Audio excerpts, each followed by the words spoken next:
Chattanooga Valley is located in Flintstone, Georgia. We are a Title I school, which means we have a high rate of students on free and reduced lunch. About 75% is where we are. We're right here in Walker County. In our district, we're encouraged to have business partners, but most of our partners are churches like Pastor Gilchrist Church, and they are an essential part of our school community. In fact, we couldn't run without the church's support.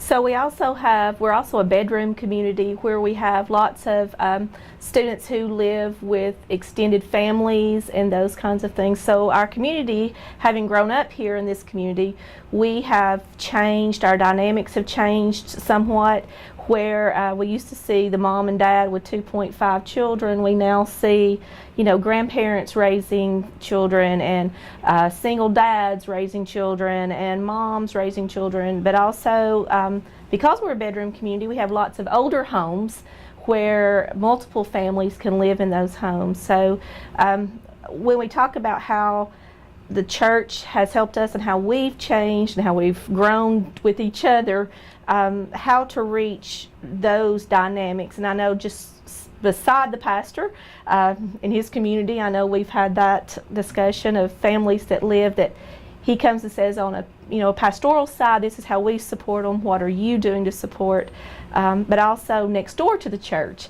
Because we are not surrounded, as Ms. Culbertson said, by businesses. We are surrounded by homes and churches, and that's how we have grown to know our church members and our church families that are supporting us.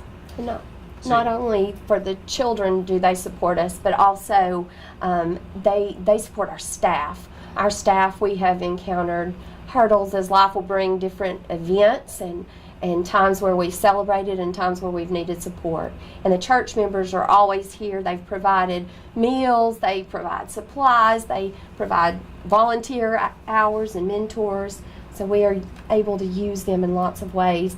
And most of them just keep coming back. So I think that they are touched by the children that they help also. So those are some of the ways.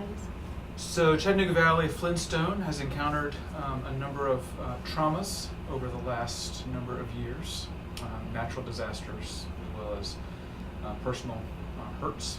Can you speak to that a little bit? And lead in with what he said, because his question won't be in the tape. Personally, I have encountered several tragedies at the school, and personally involved in one in particular, where a loss of life occurred of a child. And when I think about what the church means to me in my community, it didn't just start with that event. First of all, let me say that I don't want that event to mark our lives and mark what that church means to us.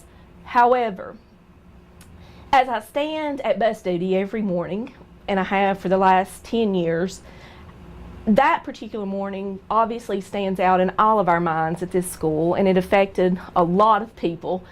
But every morning I look over and I watch the sunrise at that church, and it comes across the top of that church and the steeple that stands there with that cross, and I look at that church and there's just a sense of home and a sense of being and a sense of I know why I'm here and a purpose. And so that particular day, though, when that occurred, Pastor Gilchrist walked up the sidewalk appropriately, following his rules as he does. He came striding up that sidewalk, and I ran to him because that cross came home that day to me. And my arms went to him, and his arms went to me, and we just stood there. And that's what that church is to me.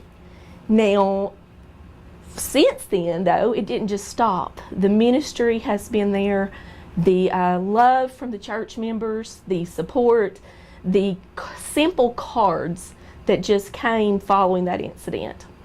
But prior to that, and not many people even know, I guess, this story about it, we had lost another female student at her home that same year, or the prior spring. And the teacher, when we went to tell the teacher what had occurred to the child, Pastor Gilchrist wasn't even at the church. He wasn't, nearby. It was very early in the morning.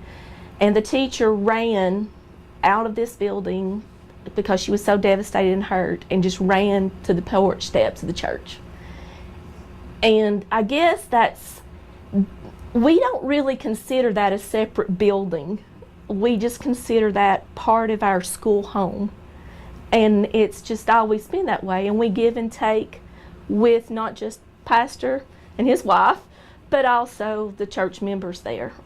And that's what that day and those two incidences that probably touched our school harder than anything we've been through. It didn't stop there, because No. Pastor Gilchrist would come, and we'd see him coming up the sidewalk with his Bible, and he prays with us and prays for us and shares verses and listens. And so it's continued, and it's changed our lives, but it's also bled over to our staff and thus impacted kids. So that's how that has helped us through tragedies at our school.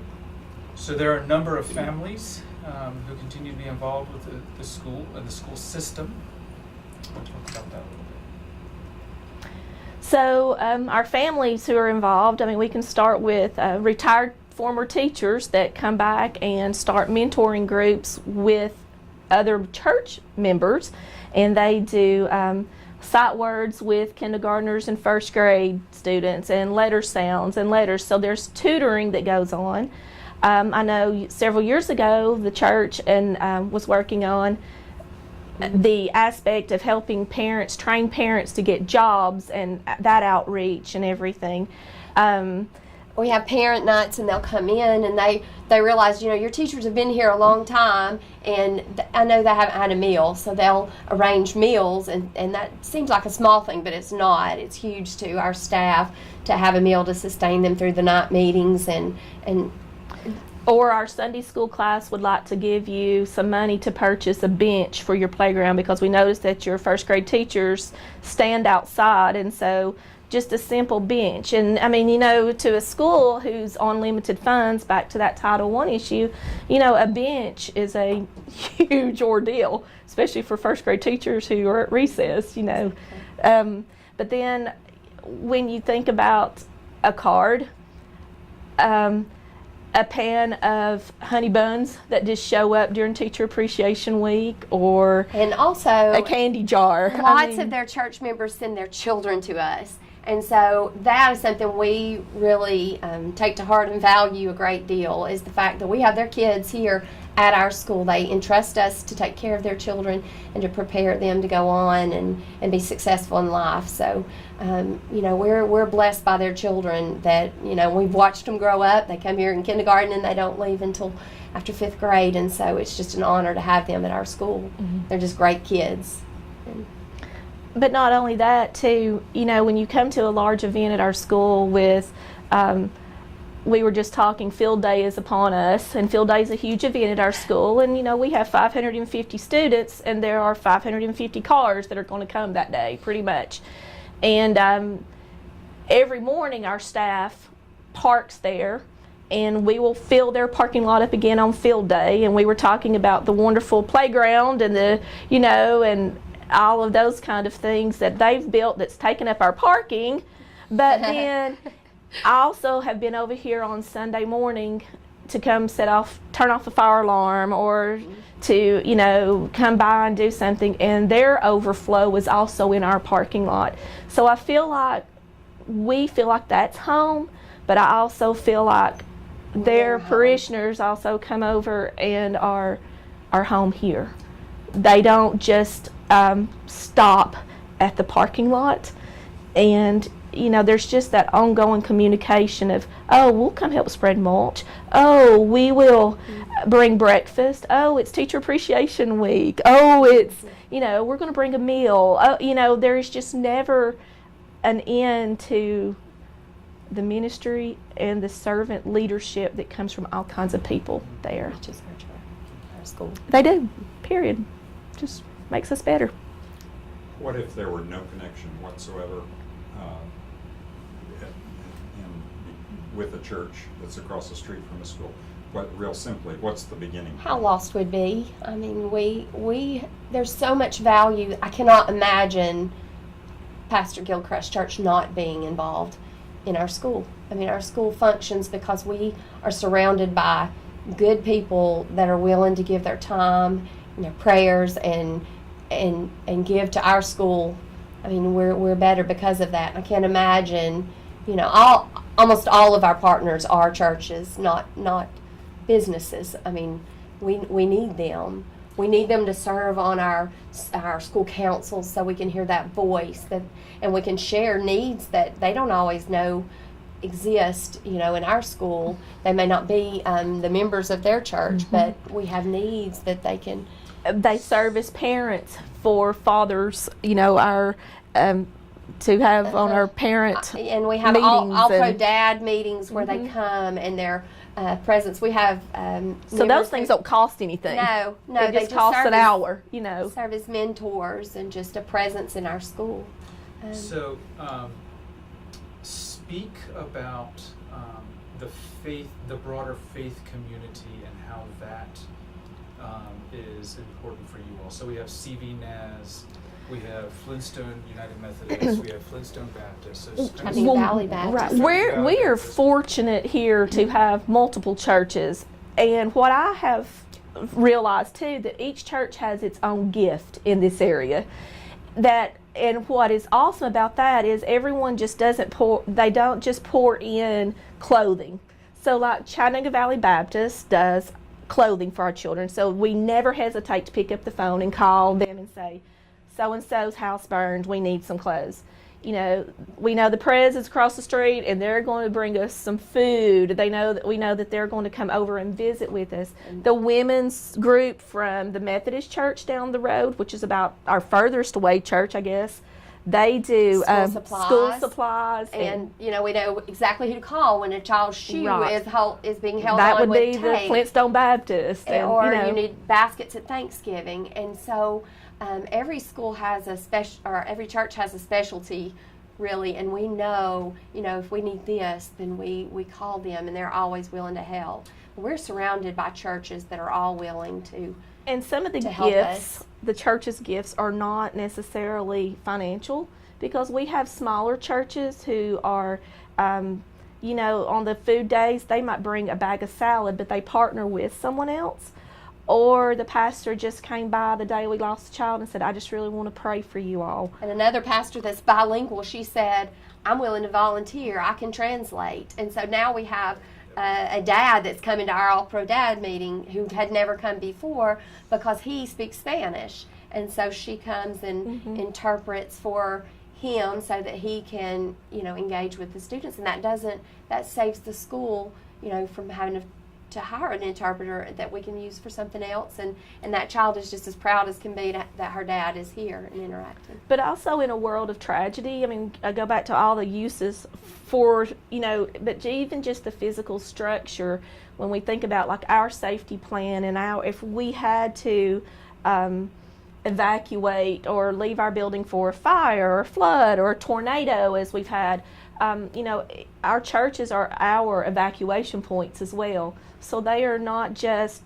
a symbol of safety. They are actually a physical structure for us to use. And I know, like, one of our local churches was the hub for distributing materials for the tornadoes. But then another church, the Nice Church up the street, was the place that served our meals. And so this community in particular could not survive. When you ask about the school could not, but our community couldn't as well. You're talking about two schools, our school plus Chattanooga Valley Middle School, and they support both. So, and we're in the same community, and we're, the church, we rely on the churches as our partners because they help us raise our children here. We need them. So Fred mentioned earlier that part of audience is smaller churches that are isolated for whatever reason. Some of them are isolated because they're intimidated. I'm not gifted, I don't have this, or I don't have that. I know that, I think the Michaels have been here. Both of them are seniors. Yes. And both of them have replacement parts, hips and knees, Yes. and all that. Can you speak to the gift of seniors who all they have is their love and their time? Well, you know, if you're unable to actually come into our building, there are ways that we can come to you, and we do that for our students as well as our parents and everything. So there are volunteer things that you can do, as simple as if you can just use a pair of scissors. You know, you can be involved, and you think that's a minute thing, but for a teacher and for a student to have their own set of flashcards, that's a huge thing. Also, though, for like the Michaels family who came in and who are senior citizens, you know, just listening to a child read. We have parents who drop their students off at 6:30 in the morning at the local daycare, and they get them at 6:30 in the afternoon. Well, when you're working a minimal job with minimal pay, you're more concerned about supper and baths, and sometimes reading is not the thing. And so that's not the utmost important thing in that parent's life. And the Michaels just provided an ear. I mean, they just literally sat as a grandparent or a parent would and just listened. And if you think the students don't enjoy interacting with seniors, you should come on Veterans Day or at our grandparents program, and they just want to be around them, and they want to get attention from them. So, you know, we're always, Which is a human thing. It's not a Flintstone Yes, thing. No. it's a connection. I mean, we're born to have connection. I mean, we were created for that, to have connection with God and to have connection with each other. I mean, So what you're saying is it's not really about the scissors and cutting paper. It's really about people Time. coming into that. yeah. and connecting thing to somebody. And to just connect saying with. the scissors are just about, oh, I see that you have a need today. Can I help fill that need? And that's what And I think all of us are created and it for. fulfills a need in them too, because we have teachers that retire and they've been retired for a very long time, and they still, you know, they come back. They want to be around youth, and that gives a purpose to them too.